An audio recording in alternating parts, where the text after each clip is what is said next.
네, 안녕하세요. 오늘은 취업 시리즈 중에서 링크드인 이야기를 좀 안 할 수가 없어서, 제가 미국에 처음 왔을 때 2011년, 12년 요때만 해도 굉장히 초창기여서 많이 쓰진 않았어요. 미국에서는 거의 대부분의 사람들이 쓰고 있었고, 그때 당시에도 한국에서는 많이 알려지지 않아서 저도 미국 와서 처음으로 링크드인 어카운트를 열고 그때 처음 써보기 시작했습니다. 한국인들에게 굉장히 생소했던 사이트였는데 지금 링크드인이 이렇게 커질 줄은 몰랐죠. 링크드인을 생각하지 않고는 미국 취업을 사실상 얘기를 할 수 없다, 이 정도 수준까지 왔습니다. 링크드인의 출현이 새로운 취업 고용 시장의 판도를 바꾼 아주 엄청난 사건이 됐어요. 아주 임팩트 있는 사건.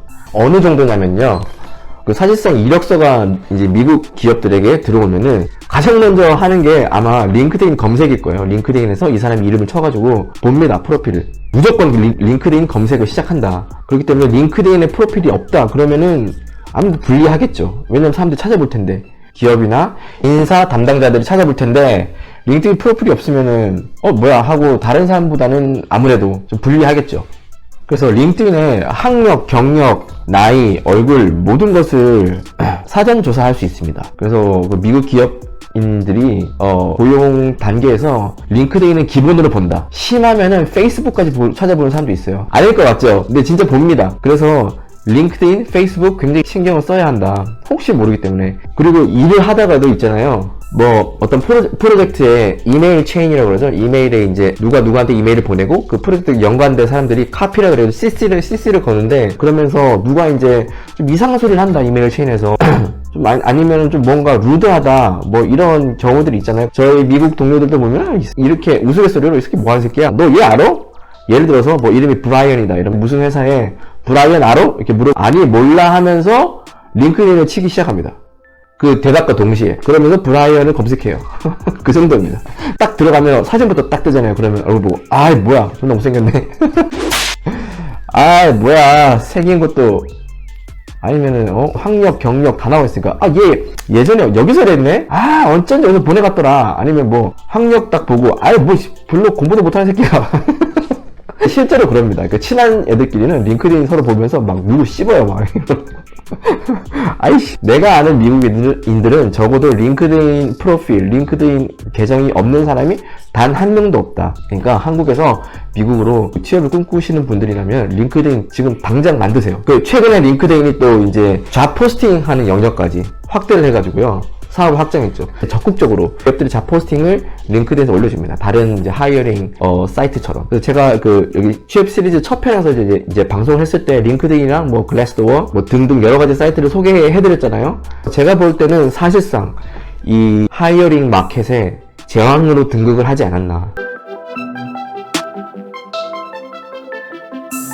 오늘은 링크드인 기본적인 프로필 작성 단계부터 몇 가지 여러분한테 알려드리도록 할게요. 이런 정보는 이미 많습니다. 근데 유튜브에도 많고 링크드인 활용법 해가지고 많은데, 거의 대부분은 여러분들 헤드헌터들이 작성한 거예요. 실제적으로는 그분들은 이제 구직자와 기업들 연결하면서 그분들의 이제 수익을 얻는 분들이기 때문에 조금 달라요, 관점이. 그래서 저는 이제 헤드헌터랑 전혀 관련 없는 사람이기 때문에 단순 진짜 정말 구직자의 관점에서 한번 설명을 해볼게요.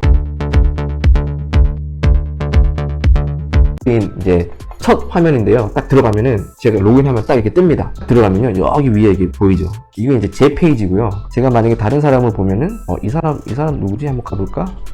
모르는 사람. 누가 나를 초대했네요. 이 사람 뭐지? 누가 나를 초대했네. 나랑 이제 커넥션을 맺고 싶어서 초대했는데, 이렇게 가보면은 이 사람 프로필 뜨죠, 이렇게. 그럼 제일 처음에 보이는 게 뭡니까? 이게 사진이에요. 사진이랑 여기 헤드라인에 간략한 이제 설명. 누군가가 나를 볼 때 이렇게 본다는. 근데 이제 내 페이지를 들어가면은 제 프로필 가볼까요? 저는 헤드라인을 길게 쓰지 않았어요. 이제 간략하게 여기 MBA랑 PE 요거 두 개만 딱 써놨어요. 이유는 여러 가지가 있는데요. 이거는 이제 헤드라인 작성법은 차차 좀 자세히 얘기하도록 하고, 이유를 간략하게 말씀드리면 저는 이게 더 멋있어 보여서 이렇게 했어요. 이렇게 주저리 이렇게 혓바닥 길게 쓰면은 좀 없어 보이고. 그래서 이렇게 딱 간략하게 이렇게 써놨습니다. 요거 이제 타이틀, P 타이틀 요거 설명 좀 드리면은, 요거 이름 뒤에 콤마 찍고 이름 칸에다가 PE 이렇게 써두시는 분들 많거든요. 이게 특별히 좀 더 어필하려고. 저도 그렇게 했었는데, 이제 바꿨습니다. 내가 PE 갔다 한 사람도 아니고 PE 딴지 꽤 됐는데, 그걸로 그렇게 어필하고 싶지 않다. 나는. 요 어바웃을 좀 간략하게 쓰죠, 이렇게. 그죠? 여기 보면 제 PE 넘버도 넣고, 여러 가지 써놨습니다, 이렇게. 제가 이제 주로 하는 일들 이렇게 C 뭐 딱 클릭하면 쭉 나오죠. 이제 근데 그 첫 번째로 제가 얘기를 하고 싶은 게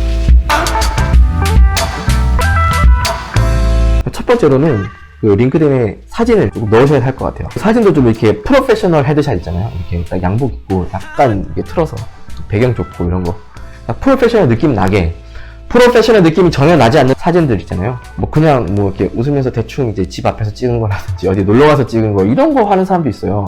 아니면 아예 프로필 사진 없어가지고 이렇게 실루엣만 이렇게 옛날에 세이클럽 그 비공개 해놓으면 이렇게, 어떤 분들은 뭐 가족 사진 올리시는 분도 있고요. 거기 그 개랑 찍은 사진부터 해서 뭐 골프 치는 사진 스킨스쿠버 하는 사진 뭐 다 안 됩니다. 제발 프로페셔널 사진, 프로페셔널 헤드샷 올리세요. 저는 이제 혹시나 해서 페이스북 계정도 제가 이걸로 똑같은 사진을 페이스북에다가 해놨거든요. 근데 페이스북에다가 이걸 처음 올릴 때 이제 제 이제 친구들은 영문을 모른 채 제가 프로필을 이걸로 해놓으니까 막 엄청 놀리더라고. 그 밑에다가 댓글로 잘 모르면서. 왜냐면 저는 이제 누군가가 나를 하이하고 싶은, 나에게 관심 있는 사람이 볼까봐, 페이스북까지 볼까봐 이렇게 해놨습니다. 정말 철두철미하게. 근데 이제 그 스토리를 모르시는 분들은 이제 프로필, 되게 어색하게 웃었다. 이게 어색한가요, 지금 웃음이? 억지로 웃는다. 가식적인 웃음. 해가지고 막 댓글에다가 제 친구들이 막 되게 많이 달아놨습니다. 다 이렇게 모르는 애들이죠. 걔네들 몰라요. 미안하다, 친구들아. 두 번째. 제가 알기로는 아마 이메일을 못 올리게 돼 있을 거예요. 여기 이메일 양식을. 그 레주메랑 같이 얘기를 할게요. 이메일에 대해서. 이메일은 이렇게. 제가 이제 first name 이니셜 S로 시작하거든요. 그리고 이제 last name은 리고 이씨입니다. 그러면은 요거를 이제 미국 회사를 다니면은 내가 이메일을 신청하지 않고 자동으로 내 이니셜로 나와요. 어떻게 나오면 slee at 땡땡땡 기업 이름 .com 이렇게 slee at 땡땡땡 기업.com 이렇게 자동으로 나옵니다. 만약에 동명이인이 있다면요, 저는 이제 예전 회사에서 그 수전 리라는 동명이 있었어요.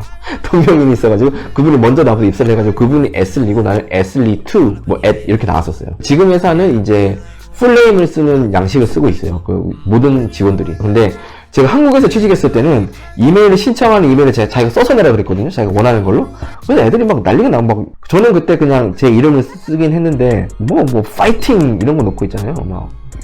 그 기업의 이메일, 자기 프로페셔널 이메일이 어이가 없더라고. 그 제 또 친구 중에 하나는 진짜 그 큰 대기업 다니는 친구가 있어요. 근데 그 친구는 그래서 내가 미국에서 일할 때, 저도 한국에 있을 때 몰랐는데 그 친구도 아직까지 모르고 있을 거예요. 근데 미국 와서 일하다가 우연히 그 친구의 이메일을 봤는데 깜짝 놀랐죠. 몰라도 너무 모르는 거 아닌가.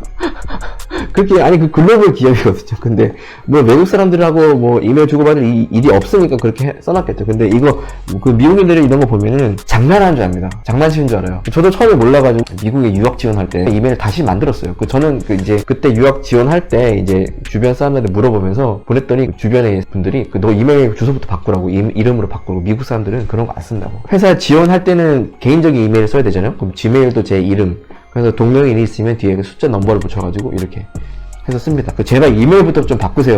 없으신 분들은. 아시겠죠? 세 번째.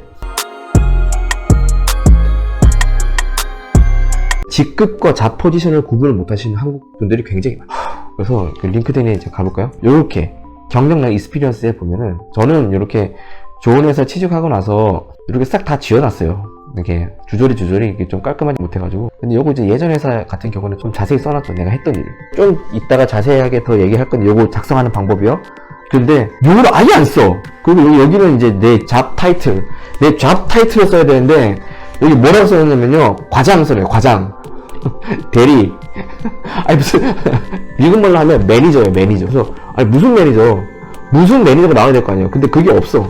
저는 보세요. 여기 일렉트리컬 엔지니어 있죠. 전기 엔지니어. 그래서 여기 앞에, 여기는 이제 직급과 잡 타이틀의 융합이죠. 이제 앞에 시니어 레벨의 일렉트리컬 엔지니어 이렇게 가야 되는 건데, 땡땡 물산 과장, 땡땡 건설 대리, 이렇게 한 줄 써놨어. 그것도 한글로. 그러니까 그런 분들은 그 해외 취업에 아예 생각이 없으신 분들이죠. 한글로 써놨다는 거는. 그리고 요거 여기 이제 히스토리가 명확하게 한눈에 알아보기 쉽게 쫙 들어가야 돼요. 그래서 보통 링크드인 에듀케이션이 아래에 있고 익스피리언스가 위에 있는데 이것도 아마 순서를 바꿀 수 있을 텐데, 그런데 중간에 뜨는 여기 기간을 넣잖아요. 몇 년도부터 몇 년도까지. 요 중간에 뜨는 기간이 없어야 돼요. 그래서 얘는 이 기간, 이 몇 년의 기간 동안 뭘 한 거지? 아무것도 없으면은 이 사람 이상하게 생각해요. 그래서 꼭 물어보는데 나중에 인터뷰할 때 너 이때 뭐 했니? 아니면 약간 기간이 겹칠 때 있잖아요. 기간이 겹치면은 좀 이상한데 너는 어떻게 이 기간 동안에 두 가지 일을 했지? 이렇게 물어봅니다. 그래서 이 스토리를 좀 잘 맞게 쓰시고, 그리고 요 잡 디스크립션에 내가 무슨 일을 했는지를, 여기 이제 레주메 같은 경우에는 제가 최대한 디테일하게 쓰라고 설명을 해요. 제가 레주메는 또 다른 레주메 편만 따로 한 영상을 찍어서 올릴 텐데, 근데 링크드인은 이제 쓸 수 있는 글자 수가 제한되어 있기 때문에 내가 막 무한대로 쓸 수가 없어요. 최대한 이제 줄여서 써야 되거든요. 그렇지만 이제 히스토리에 맞게 좀 한눈에 알아보기 쉽게 명확하게 이렇게 좀 썼으면 좋겠습니다. 다섯 번째는 학력에 대해서 얘기를 좀 해드릴게요. 그 에듀케이션 부분 쓸 때 그 학력 조작을 하지 마세요. 이게 무슨 말이냐면 여러분들 조작인지 모르고 조작을 하시는데 빼지 마세요. 어떤 분들 보면은 학력을 빼놨어. 제일 중요한 거, 자기 석사는 좋은 데서 했다 이거야. 석사는 좋은 데서 했는데 학부 학력이 자기가 좀 뭐 딸리는지 학부를 안 써놨어. 그럼 마스터만 써놓으면 뭐 장난하는 거야? 이 사람들이 그렇게 생각해요. 마스터만 써놓으면 박사만 써놓거나. 이걸 왜 빼면 안 됩니다. 이 에듀케이션은 중요한 거예요. 그리고 자기가 생각했을 때 이거는 넣는 게 오히려 해가 된다 내 프로필에 라고 생각해서 뺐을 수도 있잖아요. 그런데 오히려 신뢰감을 주지 못한다. 그리고 크게 그렇게 학벌에 대해서 미국 사람들이 그 진짜 하버드 MIT만 아니면은 그렇게 차이나지 않습니다. 그 하버드 MIT처럼 그 탑티어 진짜 그 학교들만 아니면은, 특히 한국 대학은 몰라요. 한국 대학이 어디가 명문대고 어디가 뭐 조금 떨어지는 대학인지 지방대인지 뭐 모르기 때문에 상관없습니다. 그냥 넣으세요, 당당하게. 그리고 에듀케이션에 그런 것도 있어요. 한 학기 뭐 교환학생 갔다 왔는데 여기 에듀케이션에다가 딱 넣어놨어. 물론 거기다가 이제 교환학생이라고 써놨죠. 근데 그거를 그렇게 그 학교, 만약에 내가 교환학생을 좀 좋은 대학에 했을 때 이거야. 근데 여기다가 예를 들어서 내가 교환학생을 어디 뭐 스탠포드에서 했다. 그러면 여기 스탠포드 로고를 딱 박아놓고 여기다 옆에다 교환학생 써. Exchange Student. 이런 거는 약간 좀 너무 과장이다. 약간 저는 조작이다. 그런 거 써놓으면은 그 사람들이 스탠포드 했다가 오히려 더 실망을 하죠. 딱 봤다가 스탠포드 했다가 뭐야 교환학생? 아니면은 그 어학연수 잉글리시 뭐 코र्스 이렇게 써놓으면은 이제 사람들이 했다가 장난치니? 이러면서 이제 오히려 또 역효과를 불러일으키기 때문에 아예 그 쓰지 마세요. 에듀케이션에다가 그냥 내 학부에다가 밑에다가 그 조그맣게 넣을 수 있어요. 합의 항목으로. 그 다음에 내가 뭐 이제 익스체인지 스튜던트로 어디 학교에서 했다, 요 정도 써놓으시면 됩니다. 그 학교 로고 크게 박아놓고 막 그렇게 하면은 이제 약간 조작이다, 과장이다. 그거는 오히려 신뢰감을 더 떨어뜨린다. 사람이 이제 척하면 척이잖아요. 여러분들이 생각하면 그 사람들 이렇게 순진하지 않아요. 다 압니다. 다 알기 때문에 그렇게 하지 마세요.